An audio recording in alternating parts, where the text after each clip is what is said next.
My name is Peggy, and I'm 35 years old. This is the story of my family that fell apart after I moved in with my 60-year-old mother. I lived with my parents and my brother until high school. My brother Neil, who was 3 years older than me, and I did not get along well. He was bigger than other kids and grew up to be the bully. He treated not only his classmates, but also me like his servant. He always acted almighty to me. When his friends came over to play with him, his attitude became even worse. Hey, you slug! Bring us our juice! He ordered me around. She's so dumb and slow. She can't understand anything bad you say. He insulted me in front of his friends. Even though our mom saw him bullying me, she would say, "It's great that you discipline your sister. You will be a respected man in the future." She praised him.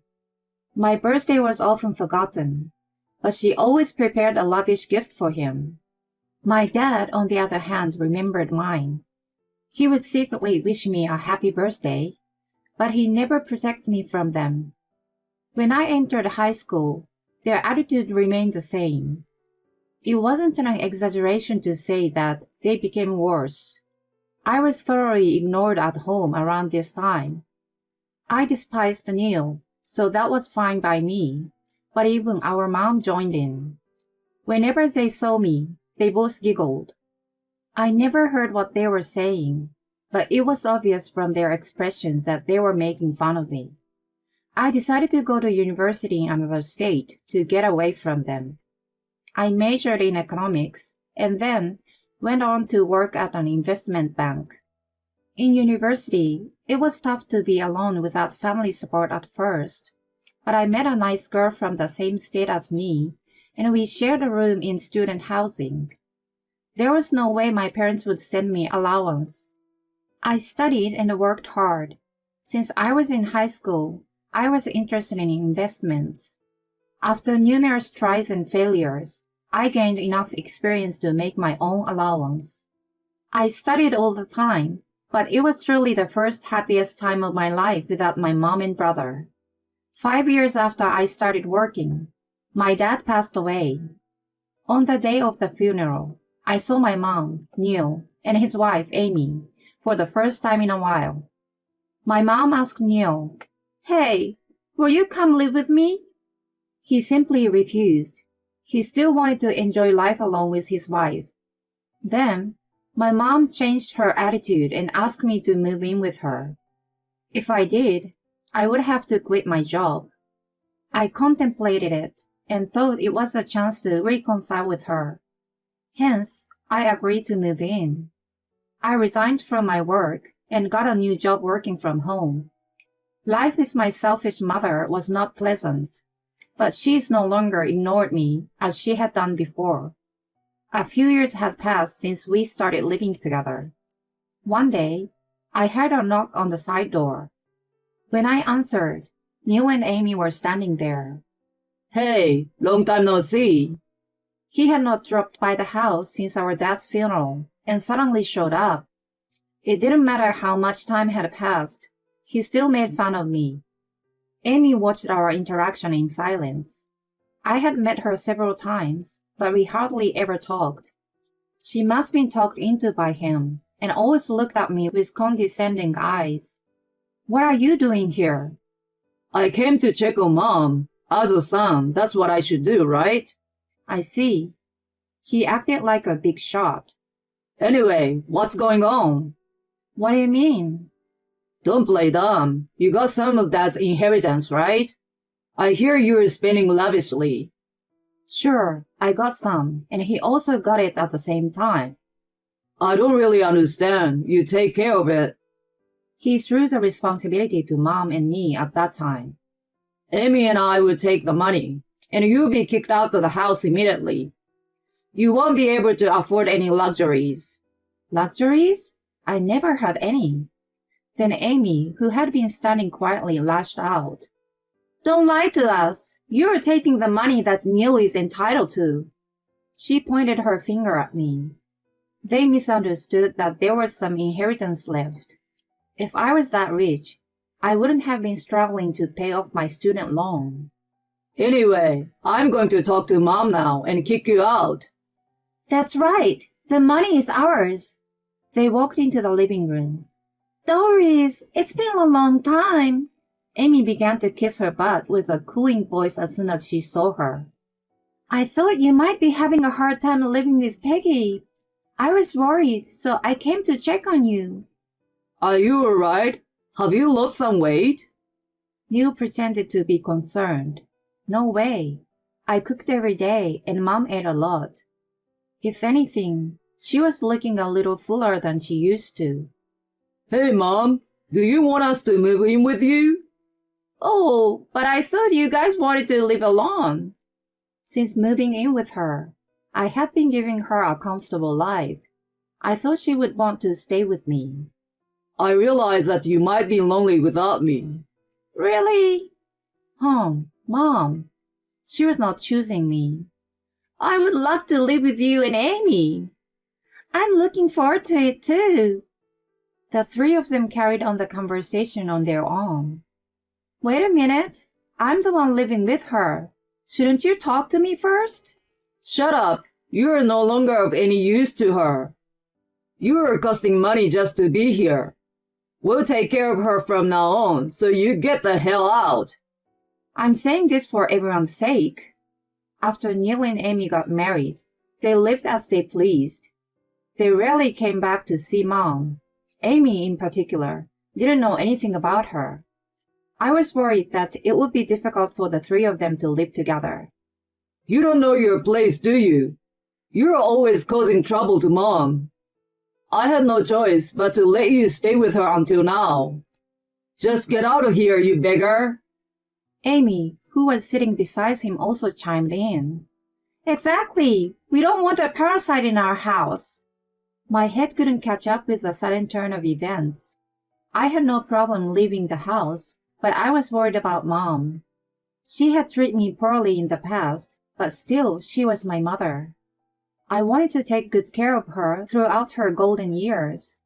I told her how I felt about her future. Are you going to be okay without me? You are no longer needed. I'm going to start a new life, and you're in my way. Kapow! Something in me exploded. I wasn't indeed a good match for her. Despite that, I had been supporting her. There should have been at least a word of gratitude. Besides, I thought that I had developed some kind of bond with her. Got it. If I'm in the way, then I'm leaving. I bought a lot of furniture. Can I take those with me? Whatever. Take them. No worries. We'll buy new ones soon anyway. Neil laughed. When I left the living room, the three of them were talking happily. I murmured, "Brace yourselves," in a voice they couldn't hear.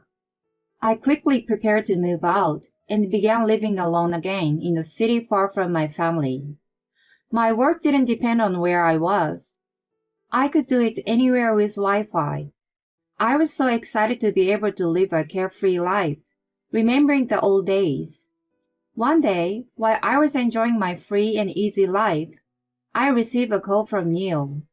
Hey, there's no money at all. He had moved in with Mom, who does inheritance money, but he realized that there was none left. Before living together, Neil had been in contact with Mom weekly. She bragged to him that she had gone on a trip and stayed at a fancy hotel, that she had eaten at the fancy restaurant and so on. Hearing those stories, he was convinced that Dad left a large inheritance, that Mom and I were spending on a luxury lifestyle. He foolishly planned to live off that money. I told him the truth. It was my money that she was lavishly spending. No way, you don't have that kind of money. Well, I put about $3,000 in her account every month. Besides that, I was also paying for food and utilities. After years of experience, I had become a home-based trader and was able to make a certain income from my investments. There were ups and downs, of course, but I thought I was well off. It was the truth, but he had no idea. He interpreted what he heard from Mom as a great inheritance. Dad was an ordinary company employee. There was no way he left such savings and life insurance for us to lead such a luxurious life. Neil and Amy couldn't even figure that out. What the hell? What are you going to do about it? I quit my job thinking there was enough money to hang around for a while. He thought he could just get a job when the money ran out. Hold on, Neil. Have you ever met anyone who is living off inheritance? Who are you to act so righteous? It's your fault for not telling me beforehand. You give us $3,000 every month. Why do I want to do that? It's your brother's order. I wanted to laugh at his stupidity. Instead, I thought about educating him well as an adult. What do you think you are to give me orders? Of course, a big brother has authority over his younger sister. What a joke. Maybe if you are a brother who deserves my respect. You've never done anything for me until now. I have neither the obligation nor the duty to obey you. How dare you speak to me like that? Don't depend on others, you moron. Take charge of your own life. Mom, who had been listening to our exchange nearby, took over the phone. She went on trips, had dinner with friends, and bought clothes every month. Yet she still had money left. She conveniently thought that she was so good at managing money. She had no idea that I was putting in extra for her every month. Listen, help me out and send me money, she cried to me. You told me I was in your way, didn't you? Don't blame me. It was my dream to live with my son and his wife. You don't get married, so I thought I may never see my grandchild from you. Didn't you make it clear that you were done with me? Oh, come on, I'm telling you. I need you now. As long as you give me the money, you can come to visit me once a month from now on. Would that be nice? I couldn't say anything more than those idiots. I won't help you or Neil. I don't even want to see you guys anymore. Just give us the money. I could hear Neil screaming over the phone. I'm not going to live my life being pushed around by you guys anymore. I don't want you in my life at all. I'm cutting tie with you, so don't call me again. Wait a minute. I will reflect on myself, okay? Mom hastily pleaded, but there was no point in listening to any more of her tones. I hung up the phone on them. My phone continued to ring, so I blocked their numbers. A few months later, I received a call from a relative and heard that Mom, Neil, and Amy had separated from their ways. Money was their issue. Mom lost her comfortable life. She could not travel with friends or buy brand-name clothes anymore. Her friends started distancing themselves from her, and she lived in a studio apartment with welfare checks. She was always so snobbish about her good fortune, but it was thanks to her daughter. Now that she's kicked her out, she's fallen. It served her right, you know. The neighbors whispered what I wanted to yell out. She had tried to reach me through relatives and even used a private detective to track down my whereabouts, even though it cost her a lot. I sensed it before she could ambush me and relocated immediately. Since then, I lost all feelings for her completely. Even the memory of her disappeared from my mind. And then, there was the extremely arrogant couple, Neil and Amy. When they had no job and no money, and their lives were bleak, they fought all the time. Amy eventually got fed up with Neil and eloped with a young man. The man had some dubious debts, and he was being chased by shady people. They moved around, unable to settle in one place. Later, Amy and the man also separated, and she disappeared.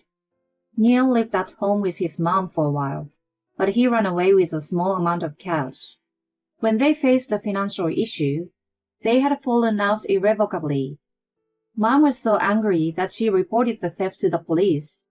Although Neil wasn't charged, they became enemies after that. What was their relationship about?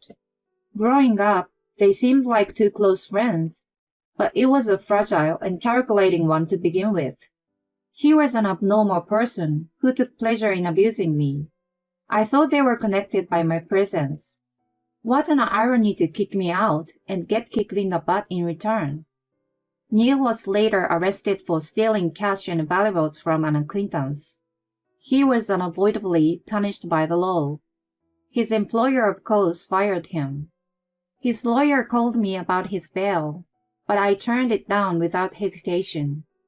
I thought about attending the trial to mock him, but decided against it. I was also asked to appear in court as a character witness, but I was not interested in doing anything for him. I'm still a home-based trader, and my days are hectic. It has ups and downs, but I continue to live a financially comfortable life. A personal trainer at my gym asked me out one day. We are now together with a plan of marriage in the future. I honestly told his parents about my background and my way of life. They sympathized and accepted me. It has been a hard life so far. I will use it as a great source of nourishment to build a trusting relationship with my fiancé and his parents. And one day, when my family grows, I want to create a warm and happy family without any discrimination or prejudice.